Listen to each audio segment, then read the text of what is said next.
We have some children who come here and God gave them one gift, and it's that voice.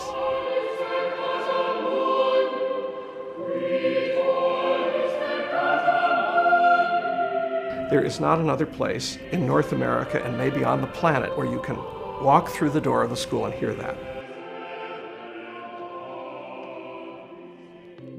So we are on Fifth Avenue in the middle of New York's Mall, a choral foundation. It houses, nurtures, and educates the boy choristers of St. Thomas Church. It was founded in 1919, but it was conceived in 1913, and the rector and the senior warden called Tertius Noble from York Minster to be the music director. And one of the understandings of that call was that they would commit themselves to a choir school, such as they had at York Minster and other British choral foundations.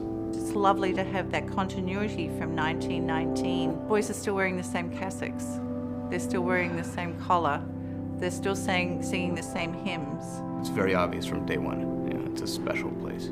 The food, the first thing, and the scenery and how nice it is, and the teachers were really nice. You have the opportunity to see them grow, not just that year and then they leave, but throughout their time at St. Thomas.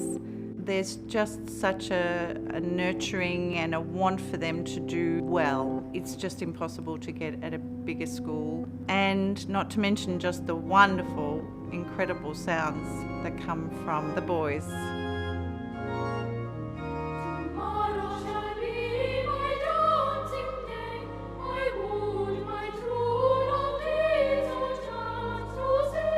We have 6 choral services a week, not just one on Sunday, 3 on Sunday and 3 in the week. That constitutes the principal activity for which St. Thomas Church exists, is to present that experience of worship to anybody who passes by as well as to our regular congregation.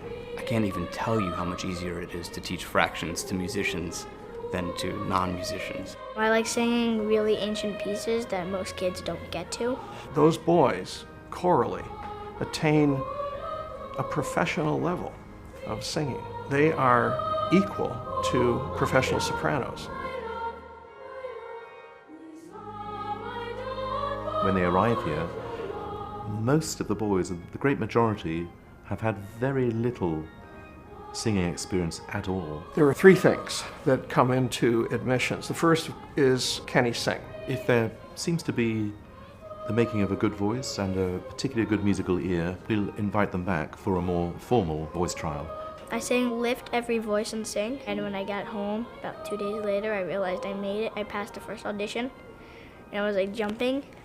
There's also a psychological screening, and also there has to be a level of academic ability to get through the school's program. They actually stay in school for 2 nights as boarders, because that's also an important part of, whether it will suit them to be choristers and boarders here. Then for the second audition, which I got to sleep over for 2 nights, that took about a month for them to find out. And my mom said I got a call, and I said if I made it, and she said yes, so I was like screaming in the car and like crying in the back seat. It was a really big moment. On the whole, you're starting off with raw talent, and it's my role to try and mold that, and it doesn't happen overnight. It's a very gradual process. So the boys, when they start in the choirs, have usually a year to see if it suits them and if they're going to make it in the program. It's not for everybody. We don't want to test the child beyond capacity. We don't want to set a child up for failure. The thing that adds feeling to this is that we know that that treble voice will only last a little while. It lasts until the boy enters adolescence. I think the whole process of voice change, that's a very difficult and awkward time for a boy. I was a boy chorister. So I remember the frustration of being able to sing up to E and above one day, and then the next day finding it just simply wasn't there. There was nothing I could do about it. It was so frustrating. Well, they begin with early rising, breakfast, and rehearsal. During that time, we prepare the music to be sung at Evensong that day. And then they have classes, and then they have lunch. The boys then have afternoon activities, and then they come over for Evensong, Tuesday, Wednesday, and Thursday. And they walk from here down to St. Thomas Church on Fifth Avenue. And we rehearse with the men from 4:30 and then sing evensong at 5:30. And there are plenty of activities. I mean, it's a full round of athletics, also extra musical activities, not just singing, but instrumental music, and cultural events that they attend and go to. They have study hall after dinner, and various bedtimes depending on what age they are. So it's a long day, certainly, and we pack a lot into it. Sometimes it is hard to be in an environment that is so insular. There are days when I have not gone outside in 3-4 days. I mean, you live here, you work here, I mean, everything is here. But at the same time, I think that breeds a real sense of community that doesn't exist anywhere else. I mean, this feels like a family.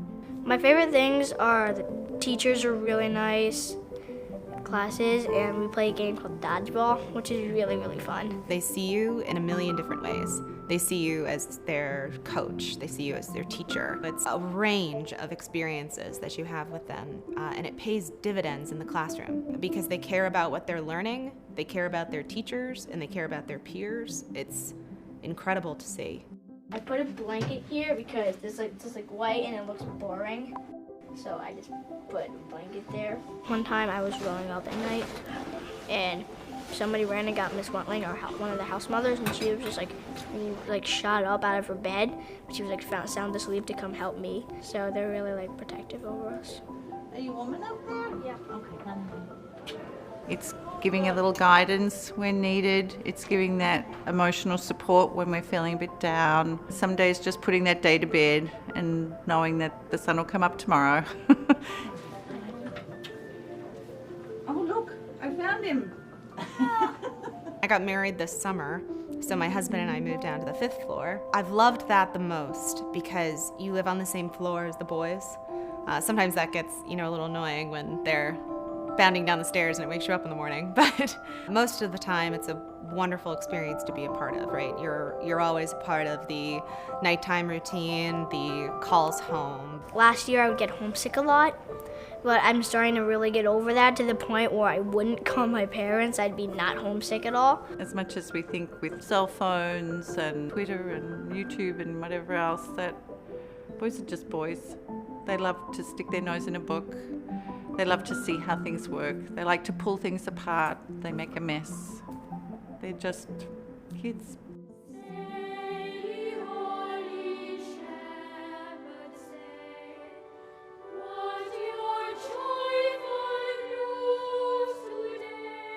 I think it is those tender years there when you're moving from childhood into adolescence, and all of us remember those years as being quite a transition.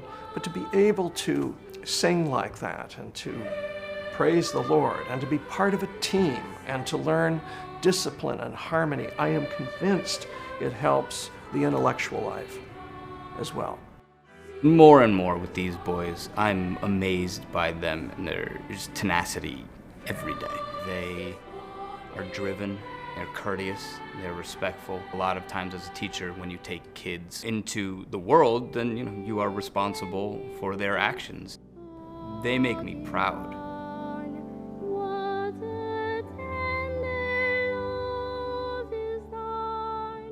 It makes me feel really happy that I'm entertaining people who I really don't know, and they're liking our singing.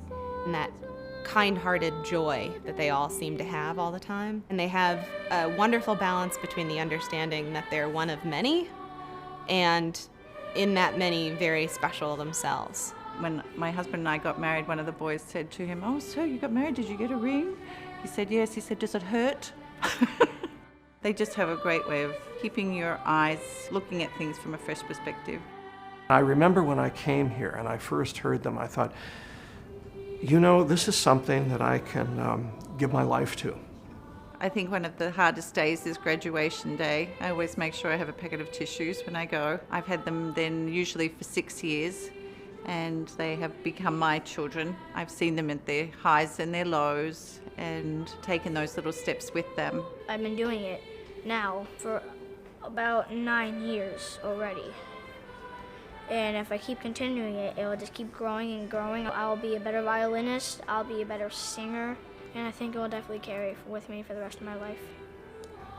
It's been the experience of a lifetime for me, too. The time is going to come, but I can't imagine myself without St. Thomas.